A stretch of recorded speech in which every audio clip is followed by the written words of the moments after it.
98면 시편 126편 1절에서 6절까지 말씀을 한 절씩 교독하겠습니다.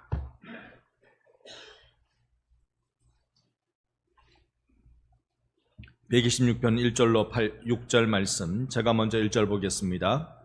여호와께서 시온의 포로들을 돌려보내실 때에 우리는 꿈꾸는 것 같았도다.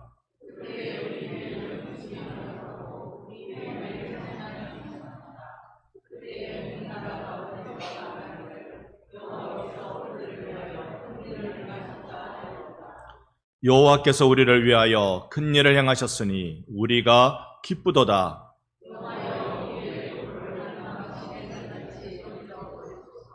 눈물을 흘리며 씨를 뿌리는 자는 기쁨으로 거두리로다.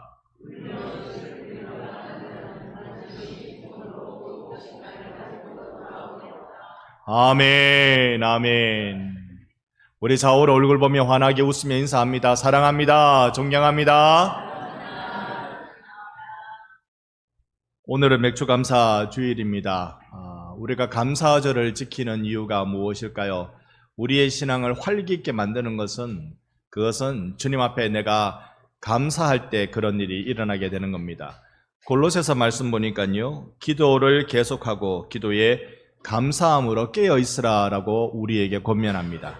그러니까요, 기도가 깨어 있는 힘은 뭐냐면 감사하는 겁니다. 감사하면 내가 기도에 깨어있게 됩니다. 기도할 때마다 나는 잠 오는데요. 감사해 보십시오. 기도할 때마다 3분 기도하면 더 이상 뭘 기도해야 되는지 모르겠는데요. 감사해 보십시오. 그러면 기도가 확장되고 기도가 감격스럽게 바뀌는 것을 경험하게 될 것입니다. 나는 집에 있으면 가족들하고 요즘 더워서 힘들어요. 가까이 있는 게 너무 어려워요. 근데 감사해 보십시오. 달라집니다. 옆에 분께 인사합시다. 제 옆에 있어서 감사합니다.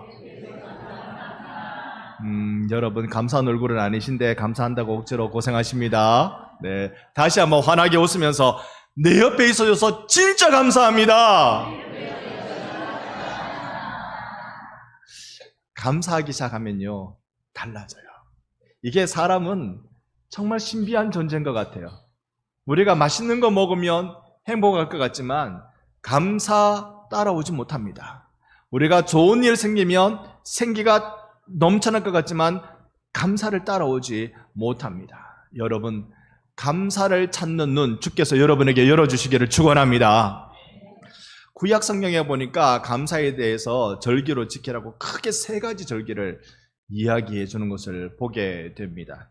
보면 구약에 유월절, 맥추절, 수상절로 3가지 절기를 지키려는데, 유월절은 여러분 알고 계시죠? 장자재앙이 이 양의 피를 문설주에 바른 집은 넘어가도록 만들어 주사 그 집, 곧 이스라엘 노예로 살고 있는 이스라엘 집은 아무런 문제가 없도록 만들어 주셔서 이들로 재앙이 넘어가는 날을 기념하는 게 유월절입니다. 유월절 되고 난 뒤에 일주일 동안 무교절을 지키는데, 무교절은 세상과 구별된 백성이라는 표시입니다. 세상과 구별된 백성의 삶을 산다라는 은혜의 표시를 탁 내는, 그래서 유월절은요, 구원에 대해서 감사하라 이 얘기입니다. 생각할 때마다 구원에 대해서 감사합니다. 2번째 절기가 맥추절입니다. 이걸 우리는 77절이라고 불러요. 유월절 지나고 7일이 7번 지난, 그러니까 50일째 되는 날이죠. 이때는 맥추라고 되어 있는데, 이때 절기상 밀을 추수할 때입니다. 보리를 추수하는지 그 나라에 보리가 있는지 모르겠습니다. 그건 우리 건데, 밀 추수할 때를 감사하는 마음. 그리고 수장절이라고 했어요. 수장절이란 말은 이 곡식 거둠인데, 이걸 초막절이라고 부르기도 해요. 광야에서 장막 치고 텐트 치고 살았다는 것을 기념하는 수장절, 하나님이 먹이시고 하나님이 입히신다는 고백, 그래서 가을 추수하고 하나님께 그런 감사드리는 3가지 절기가 구약의 절기입니다. 신약에도 몇 가지 절기가 있습니다만 제가 생각할 때는요, 성탄절, 예수 오심을 감사합니다. 부활절, 죽음의 권세를 깨트리고 부활의 은혜를 내게 덧입혀 주신 것 감사합니다. 마음에 나올 때까지 해야지 뭐. 네. 오순절, 내주 예수 승천하사 성령 보내주셔서 나에게 성령 충만케 해주신 것을 감사합니다. 이 감사의 절기를 지키라고 신약에 3가지의 절기를 주십니다. 그런데 성경에 나오지는 않지만 선교 역사에 의해서 지켜지는 절기가 있습니다. 그것이 바로 추수감사절입니다. 이건 미국 청교도 신앙의 흔적인데요. 이건 우리나라뿐만 아니라 미국뿐만 아니라 전 세계적으로 많이 기독교도들이 지키는 절기가 됩니다. 한 해를 감사하는 마음 말입니다. 그러면 오늘 우리는 어떤 절기입니까? 맥주감사입니다. 이거는 어디에 근거하죠? 구약의 맥주절에 근거한다. 구약의 절기를 우리가 지킵니까? 유월절을 지킵니까? 수장절을 지킵니까? 왜 맥주절만 따로 지키려고 그럽니까? 여러분, 구약의 절기를 우리 지킵니까? 안식일 지킵니까? 우리 안식일 안 지킵니다. 우리는 주일을 지키죠. 구약의 절기를, 우리의 맥주감사절이 구약의 절기에 기초하고 있다라고 말하면 예수의 십자가의 완성에 흠집내는 겁니다. 그래서 그건 아니에요. 선교 역사의 절기인가? 그건 맞는 것 같기도 하고 아닌 것 같기도 해요. 왜냐하면 제가 살펴본 바에서는 전 세계적으로 맥주감사는 우리나라만 지킵니다. 독특한 거예요.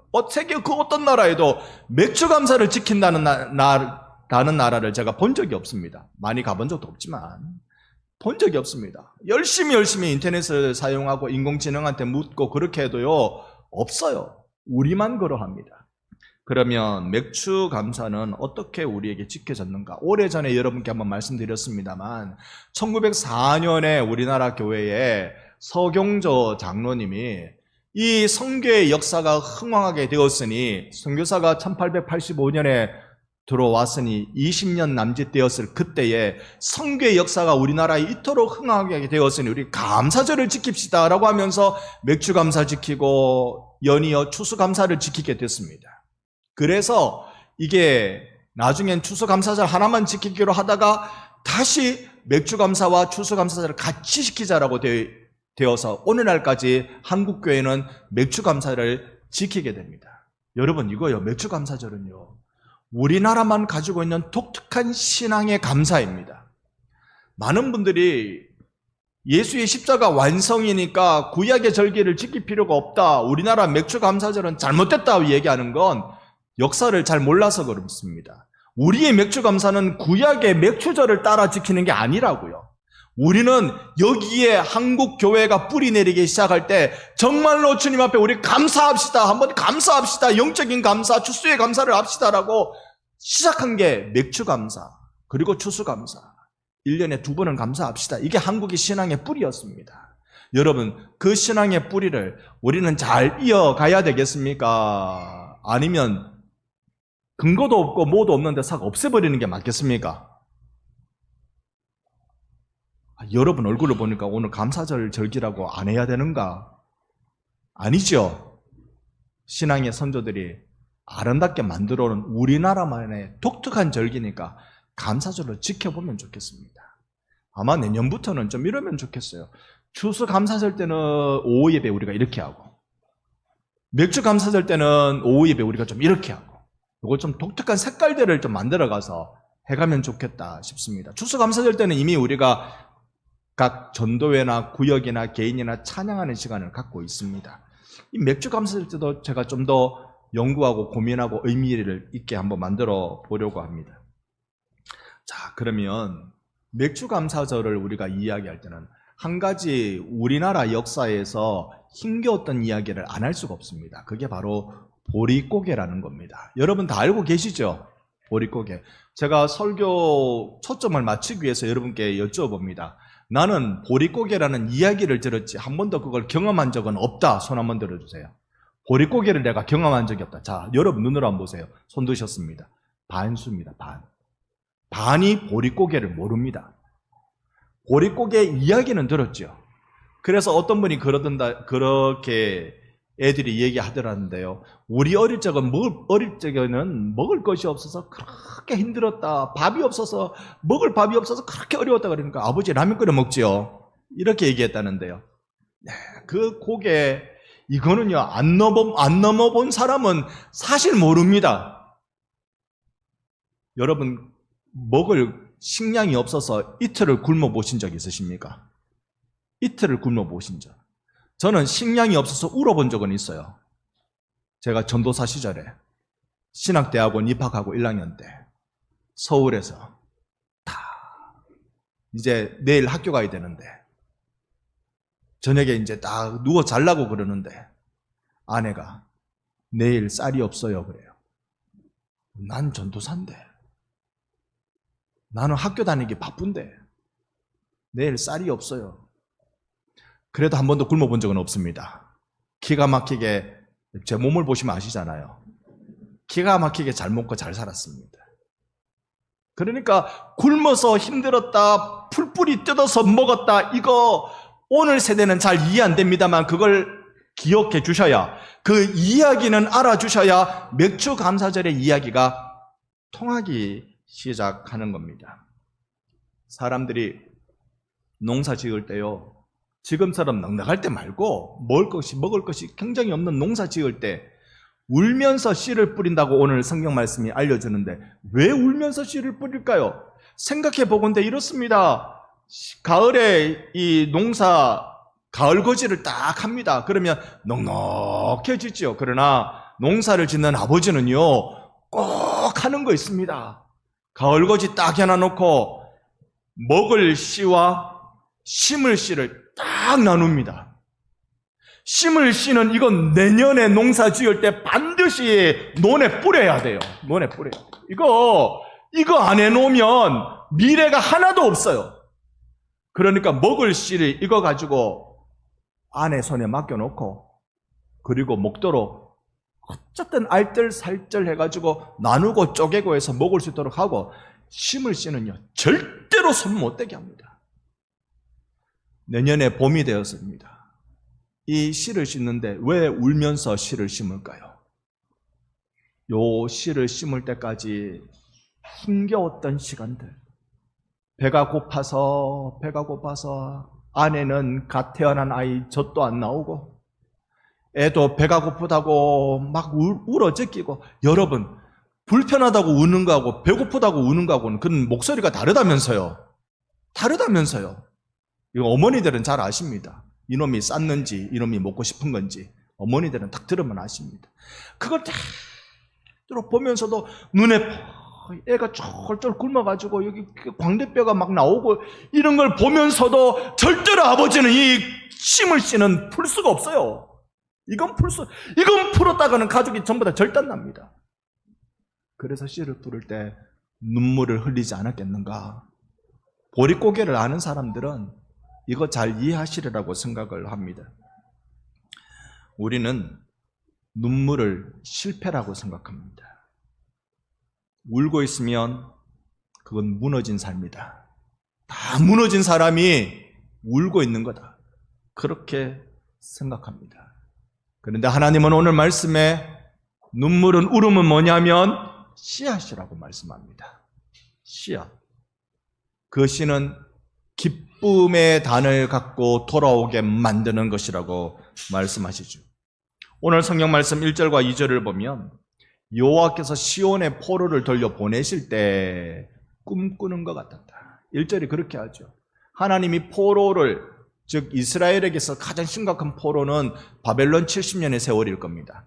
그때 포로에서 돌아올 때 꿈꾸는 것 같았다. 와, 이 놀라운 꿈의 현장, 이걸 여러분 우리가 일제 36년 끝나고 대한독립 만세라고 외쳤던 그 하루를 얼마나 꿈꾸는 듯이 하루를 보냈을까요? 6.25 전쟁 끝나고 휴전하고 이제 전쟁이 끝났다, 최전선에서 총 들고 싸우면서 어제 죽을지 오늘 죽을지 모르고 그렇게 전투하던 군인들이 이제 전쟁이 끝났다라고 할 때 그들이 이야 전쟁이 끝났다라고 외치는 그 하루는 얼마나 꿈꾸는 하루였을까요?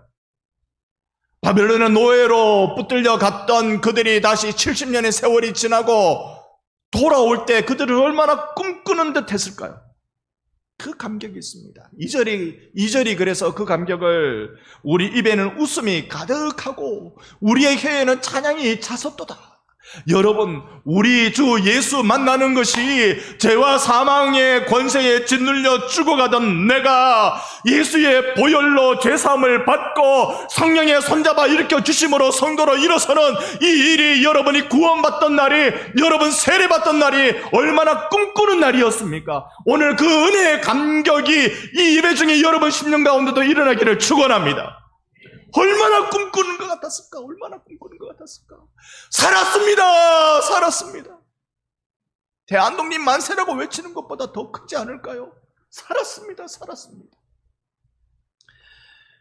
그래서 1절과 2절은요, 하나님이 큰 일을 행하셨다고 노래하고 자랑하는 것이 1절과 2절의 찬양이에요. 그리고는 이제 3절이 이렇게 말합니다. 여호와께서 우리를 위하여 큰 일을 행하셨으니 우리는 기쁘도다. 우리가 왜 기쁜지 아세요? 하나님이 큰 일 행하셨기 때문입니다 라고 노래하고 있습니다. 여러분, 오늘 하나님이 내게 행하신 큰 일이 여러분에게 감사의 제목이 되시기를 바랍니다. 하나님 여러분 가운데 어떤 큰 일을 행하셨어요? 여러분, 우리 맥주 감사절이라는 것은 우리의 삶에서 감사의 흔적을 탁탁 집어봐야 돼요. 고난의 세월을 살아온 나의 인생이지만 그러는 중에도 이게 감사합니다라고 탁탁 집어내는 것이 맥주 감사절 때 꼭 해야 되는 일입니다. 무엇이 감사합니까? 죄의 종, 마귀의 종로로 타고 살던 내가 하나님 자녀된 게 감사한 일인 줄 믿습니다. 6월절의 감사가, 부활절의 감사가 여러분의 인생의 감사가 되기를 축원합니다. 죄와 사망은 이제 내 것 아닙니다. 나는 예수의 보혈로 자유인이 되었습니다. 그 은혜의 감동 말입니다. 그리고요, 이제 구원받고 내 인생은 방향이 달라졌어요. 내가 있는 위치는 여기 그대로 이 위치인 것 같은데 내가 여전히 고민스럽고 여전히 힘들고 여전히 어렵게 사는 내 현실이라는 위치는 그대로인 것 같은데 내 인생이 살아가는 방향이 달라졌어요. 이 방향은 하나님께서 나를 이끌어주시는 하나님과 하나님의 나라를 향한 방향으로 내가 바뀌어진 줄로 믿습니다. 이 바뀌어짐의 은혜를 감사한 거예요. 내가 살아도 주님 보고 살고 내가 걸어가도 하나님 나라로 걸어가는 것, 그게 감사한 일입니다. 그리고 또 감사한 것은 하나님의 섭리가 감사해요. 하나님의 섭리라는 것은 하나님이 예정하신 것을 하나님이 원하시는 뜻대로 이끌어 가심을 섭리라고 부릅니다. 섭리. 이 섭리 중에 여러 가지 있습니다만 수많은 사람들을 하나님이 만나게 하시고 수많은 사람들과 관계하게 하시고 이게 하나님의 다 섭리인 줄로 믿습니다. 오늘 내 옆에 누가 앉아 계십니까? 그 사람도 하나님 섭리로 여러분 옆에 앉게 해주신 줄로 믿습니다. 아멘이 작을 줄 알았습니다. 그런데 다시 한번 얼굴을 빤히 한번 쳐다보십시오. 당신은 하나님 섭리로 내 옆에 앉았습니다. 인사 한번 합시다. 하나님의 섭리로 내 옆에 앉았습니다. 아이고 얄구절에, 아이고 얄구절에. 여러분, 하나님 섭리로 내 옆에 앉았어요. 어저께 신학교 강의가 하나 더 있어서 그 강의하러 갔다 왔습니다. 온라인으로 강의도 하거든요. 그러니까 현장에 수업 오는 사람도 있고 집에서 온라인으로 컴퓨터로 수업에 참여하는 사람도 있어요. 근데 그들은 영 못 보니까 이렇게 마지막 시간은 오게 해서 현장에서 제가 직접 보면서 강의하는 시간입니다. 부부가 앉아 있어요. 제가 보기에는 결혼한 지 2, 3년밖에 안 된 것 같은데 부부에게 결혼한 지 얼마 됐냐고. 10년이 됐대요. 이야, 젊게 사네. 근데 제가 질문이 뭐였는지 아세요? 젊게 사네 이거 아니고 안 했고 질문이 후회 안 합니까? 후회 안 합니까? 여러분, 우리가 믿고 있는 신앙은요, 하나님 주권을 믿는 신앙입니다. 우리 장로교 신앙은요, 하나님 주권이에요. 구원에 대해서도 하나님 주권이고, 하나님 주권이 빠지면 장로교 신학은 성립이 안 됩니다. 하나님 주권이에요. 그러면 10년 동안 살고 있는 내 남편은, 내 아내는 하나님의 주권으로 만나게 해주신 줄 믿습니다. 역시 아멘이 적을 줄은 알았습니다만 이만큼 적을 줄은 몰랐습니다. 여러분, 내 남편, 내 아내 하나님 예비한 사람 맞습니까? 그 내 눈이 번쩍번쩍거릴 때 젊은 날에 막 1시간도 안 보면 못 참을 것 같고 그럴 때만 하나님 예비한 사람으로 느껴지고 지금은 하루에 3끼를 집에서 먹어? 뭐 이런 남편인데 여러분 그래도 하나님의 예비하신 사람이에요. 하나님 섭리예요. 우리가 감사가요 내 느낌으로 다가오는 감사로 하면 그건 1차원적입니다. 우리가 고차원적인 감사를 하려면 하나님의 섭리, 하나님의 주권을 믿으면서 하는 감사가 진짜 감사입니다. 자, 다시 한번요. 환하게 웃으면서 옆에 있는 사람 살짝 보세요. 째려보지 마시고 고마운 마음으로 살짝 보세요. 여러분, 하나님의 섭리인 줄로 믿습니다.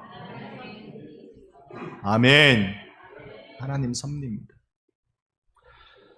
그렇게 말씀드리는 저는 조금 있으면 아내랑 결혼한 지 30년 돼 갑니다. 하나님 섭리지 뭐. 하나님 섭리. 고마워요. 하나님 섭리죠. 하나님 섭리. 자, 그런데 문나라와 우리 3절을 보면요. 문나라와 열방이 보고 칭찬한다 그래요. 하나님이 큰일 행하셨다고 2절이 얘기하죠. 2절 중반에 보면 그때의 문나라 가운데서 말하기를 여호와께서 그들을 위하여 큰일을 행하셨습니다. 세상 사람들이 보고요. 하나님이 행하신 일 맞네. 세상에 이 사람하고 만나고 평생 산다니 말이 되나? 그런데 그게 말이 되고 복이 되고 생명이 되고 하나님 하신 일 맞네. 사람들이 보고 깜짝깜짝 놀라는 거예요. 세상에 이 사람 모아서 반성교회를 한다고 그게 되나? 되네. 하나님이 하시는 일이네. 시골의 교회가 이것도 하고 저것도 하고 한다고 되네. 그거 하나님 하시는 일이네. 몇 가지 더 말씀드려야 여러분 놀라고 아멘을 하실랍니까? 여러분 우리가 하나님이 하시는 일이네라고 우리가 고백합니다만 우리를 바라보는 세상이 그거 보고 놀래 자빠지면서 고백한단 말입니다. 하나님 하시는 일이네. 하나님 하시는 일이네. 뭇백성이 뭇나라들이요 깜짝 놀라서 하나님이 큰일 하시네. 자, 이 큰일을 경험하면서 포로로 돌아올 때 기쁨에 차가지고 꿈꾸는 듯이 돌아온 그들을 향하여서 오늘 주어지는 메시지가 5절과 6절. 먼저 근데 4절을 봐야 돼요. 네, 4절을 봐야 돼요. 같이 한번 4절 읽어봅니다. 여호와여 우리의 포로를 남방 시내들 같이 돌려보내소서. 아멘. 이스라엘이 이제 유다죠. 유다 민족이 포로에서 돌아올 때 1차 포로일 때 한 4만 명 정도 돌아온 것 같아요. 2차 때 10,000명치 안 되게 돌아오고 3차 때는 몇 명 돌아온지 숫자가 성경에는 제대로 계수되어 있지 않습니다. 전체 다 돌아와도 많이 잡으면 10만 명. 근데 당시에 포로로 있었다고 추정되는 치가 학자들마다 다 다른데 작게 잡아도 한 20만 명 이상은 포로로 바벨론 또는 바벨론이 통치하는 지역에 흩어져 살고 있다고 보아집니다. 이거 많이 보는 사람은 120만 명이라고 봅니다. 근데 그건 너무 많이 잡은 것 같고 고대 사회인데 어쨌든 반도 안 돌아옵니다. 포로에서 돌아오는 게 반도 안 돌아옵니다. 그러니까 아직 돌아올 사람이 더 있잖아요. 하나님 포로를 돌아오게 해주세요. 어떻게? 남방의 시내들처럼 시내가 하나 둘이 아니고 여러 개란 말입니다. 시내들처럼 돌아오게 해주십시오. 여기 남방이라고 이야기합니다. 남방은 남쪽이란 얘기죠. 남쪽이란 이야기입니다. 이스라엘 땅덩어리 이렇게 탁 보면요. 헐몬산에서 이슬이 내려서 갈릴리 바다, 갈릴리 호수를 만들고 거기에서 물이 흘러내려 만든 강이 요단강. 요단강 끝자락에 만들어진 바다가 사해. 요단강 한편에 예루살렘이 있습니다. 여기 수도입니다. 여기 딱 있는데 요렇게 해서 요 밑에 부분을 조금 더 내려갑니다만 밑에 부분을 남방이라고 부릅니다. 남방을 원어로는 네게브라고 되어 있는데요. 네게브 땅의 특징이요. 이게 바짝 말라 있습니다. 쩍쩍 갈라집니다. 그래서 사막입니다. 여기는. 이스라엘 국토의 55%가 이 네게브 땅입니다. 엄청난 큰 땅이죠. 국토의 반 이상이 이렇게 쩍쩍 갈라지는 사막 땅덩어리입니다. 여기에 건기와 우기가 분명한데 우리로 치면 장마철이 분명하단 말입니다. 근데 원래는 장마 있었습니까? 싶은 이야기들이 많이 난 계절이긴 했습니다. 여기에 네게브라는 지역에 11월까지 보면 비가 한번 싹 쏟아지는데, 쏟아지는 양이 많이 오면 200mm가 쏟아진답니다. 200ml. 그러면 200ml가 여러분 어느 정도입니까? 슈퍼에 가서 생수 한 병 주세요라고 작은 생수 한 병 딱 들면 그게 몇 리터죠? 보통 500이죠. 요거 반 병이 비가 오는 겁니다. 우리 요거요, 200ml는요, 장마철 한 주 동안 내리면은 넉넉하게 내리는 비입니다. 그냥 넉넉하게 내리는 비입니다. 근데 요만큼밖에 비가 안 와요. 이건 이런 겁니다. 남방 시내들처럼 우리를 돌려보내소서. 돌아올 때 꿈꾸는 것 같았거든요. 막 흥분에 찼거든요. 세상에 이럴 수가 있네라고, 이야 하나님 살아계시네라고, 은혜의 감동이 얼마나 벅찼는지. 그게 이스라엘 백성 특징은 거기 오래 안 갑니다. 잠깐 하다 맙니다. 우리랑 똑같아요. 그런데 그런 감동을 하나님 한 번 더 쳐주시오. 한 번 더 쳐주시오. 왜요? 남방의 시내들, 네게브 지역에 이 하천이 바짝바짝 말라서 이런 하천을 와디라고 부릅니다. 건천, 바짝 마른 강. 여기에 한번 비가 내리면요, 농사지라고 내리는 비는 아닙니다. 농사가 안 돼요. 그런데 여기에 내리는 비로 그 잠깐 비가 내리는 그 순간 생명이 터져나와요. 거기에 식물이 자라고요, 파릇파릇해지고요, 동물이 그 덕을 보고요, 거기에 뭔가 웅덩이에 물이 고여서 사는 이들이 많이 생겨나기 시작합니다.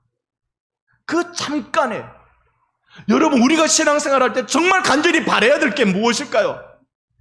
오늘 우리가 메말라 있는 우리의 영혼들, 각박해진 우리의 심령들, 여러분 가운데 네게브 시내들처럼, 남방의 시내들처럼 주의 은혜가 여러분 가운데 임하는 은혜가 있기를 축원합니다. 잠깐 짧은 시간, 잠깐이라도 주여 내게 은혜 주시옵소서. 꿈꾸는 것 같은 그 은혜를 내게 주시옵소서. 나도 이제 다시 꿈꾸고 싶습니다. 저는 이거 부흥이라고 믿습니다.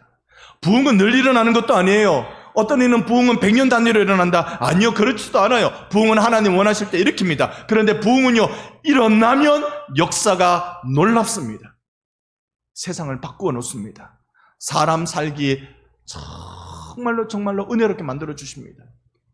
오늘 우리가 남방의 시내들처럼 우리가 꿈꾸는 듯한 그런 은혜의 감동이 있을 수 있도록 주님 나에게 성령을 부어 주시옵소서. 구약의 맥추절은요, 신약에 오면 오순절 성령 강림하고 이게 맥을 잇습니다. 맥을 이어갑니다. 그래서 우리의 맥주 감사절기가 성경에 기초하지 않지만 성경에 기초하고 있는 맥추절과 성령 강림은 이게 연결되거든요. 날이 거의 비슷해요. 그래서 사도행전 2장의 오순절쯤 되면은 많은 사람들이 예루살렘으로 몰려온 게 절기 지키려고, 그렇게 맥추절 지키려고 몰려오는 겁니다. 그런데 이 오순절 성령 강림, 나에게 주신 그것이 내게 생명이 되어서 메말라버린 아무것도 없는 이 나에게 생명이 되어서 꿈꾸는 듯한 마음을 다시 회복시켜 주신다면, 여러분, 저는 사모합니다. 이런 날이 속히 오기를 원합니다. 그런데 그 날이 올 때, 오기까지 우리더러 뭐 하라고 말씀합니까? 5절과 6절, 우리 두 절을 같이 한번 읽어보겠습니다. 눈물을 흘리며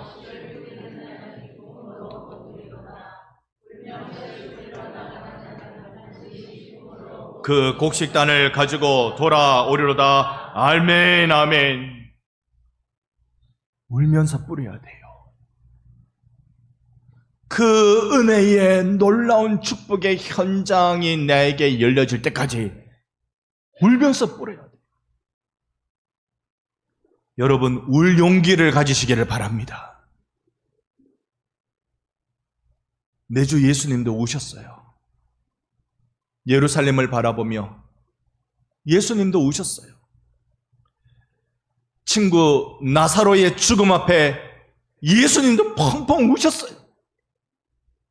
그 울음 이후에 예루살렘에서 예수님의 십자가 고난을 통하여 그 성문 밖에서 죽어가심을 통해 예루살렘은 웃음꽃으로 만들어졌습니다. 나사로는 부활의 영광을 누릴 수 있었습니다. 여러분, 이 기적은 눈물을 흘리며 씨를 뿌리는 자들의 것입니다. 오늘날 교회에, 오늘날 내 가정에 주님이 예비하신 은혜가 있습니다. 그걸 붙잡고 여러분 우십시오. 눈물을 흘리십시오.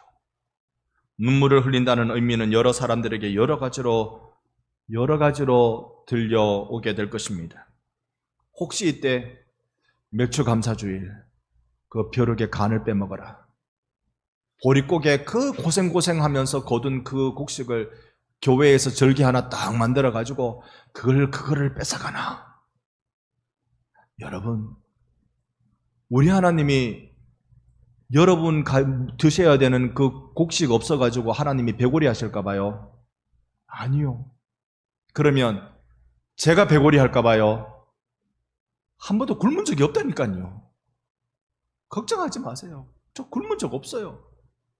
여러분, 우리가 그렇게 하는 건 울며 씨를 뿌린 우리 선조들의 모습이 있었기에 지금 찬란한 대한민국이 우리 눈앞에 와 있잖아요. 우리 함께 주님 앞에 헌신하면서 보릿고개 넘긴 우리의 선배들의 그 결의로 맥주 감사제를 지킨 그 감사의 감격을 우리가 붙들고 주님 앞에 맡깁시다. 하나님의 섭리에 내 인간관계를 맡기고 내 삶의 자리를 맡기고 내 고달픈 내 삶의 현장을 맡깁시다. 우리가 우리의 가족을 좋은 거는 못 먹여도 배불리는 먹일 수 있습니다. 감사합시다. 그리고 은혜를 구하십시다. 하나님은 여러분의 아픔을, 제가 여러분의 아픔을 이해하는 것보다 훨씬 더 많이 잘 알고 계십니다. 여러분이 뭘 두려워하는지, 뭘 고민하시는지도 알고 계십니다. 그러니 우리 그분께 울자고요. 그분께 울자고요. 울며 나가자고요. 눈물은 저주가 아닙니다. 하나님은 씨앗이라고 하셨습니다. 눈물은 신앙의 용기입니다. 희망을 품고 우는 것, 그것이야말로 포기하지 않는 믿음입니다. 나는 울면서 오늘 씨를 뿌립니다 나가는 이 시인의 그 신앙생활이 우리 가운데 회복되기를 원합니다. 울며 뿌리는 자에겐 반드시 기쁨의 단이 허락되는 줄 믿습니다. 반드시 6절에 나오는 이 반드시라는 말이 오늘은 똑같은 단어가 2번 반복됩니다. 이게 근데 온다라는 단어입니다. 반드시라는 단어가 아니라 온다. 앞에 단어는 그가 왔다. 뒤에 단어는 그가 올 것이다. 우리가 이해할 때는 이게 무슨 말인지 잘 모르겠어요. 그런데 히브리 문학에서는요, 이렇게 단어를 쓰면 반드시 되어진다는 뜻으로 받아들입니다. 그러니 여러분, 우리가 눈물로 씨를 뿌리면 어쩌다가 한번 맞을 거야, 될 거야가 아니라 눈물로 뿌린 그 믿음의 씨앗은 반드시 기쁨의 단으로 여러분께 돌아오는 것입니다. 하나님이 약속하셨습니다. 그러니 여러분 믿고 씨를 뿌리십시오. 한 줌의 씨를 들고 나가 그렇게 해서 울면서 뿌립시다. 흙은 알고 있죠. 여러분의 부들부들 떨면서 그러면서 뿌린 씨를 흙은 알고 있습니다. 그 씨가 흙 속에서 눈물을 쏟겠지요. 그러나 그것이 아름다운 단이 되는 것을 우리는 기억합니다. 오늘 여러분이 어디에서 눈물을 흘리며 씨를 뿌리시겠습니까? 어떤 것이 여러분을 울리고 있습니까? 그 울림이 낙심과 불평의 자리로 나가지 못하고 감사와 기대의 자리에 나갈 수 있도록 물길을 여러분 잘 트셔야 됩니다. 함께 기도하며 하나님께 내어 맡기며 하나님 나라를 향하여 여러분의 아름다운 씨앗을 울며 뿌려나가는 복된 우리 반송교 예배자들 되시기를 예수님의 이름으로 축원합니다. 아멘.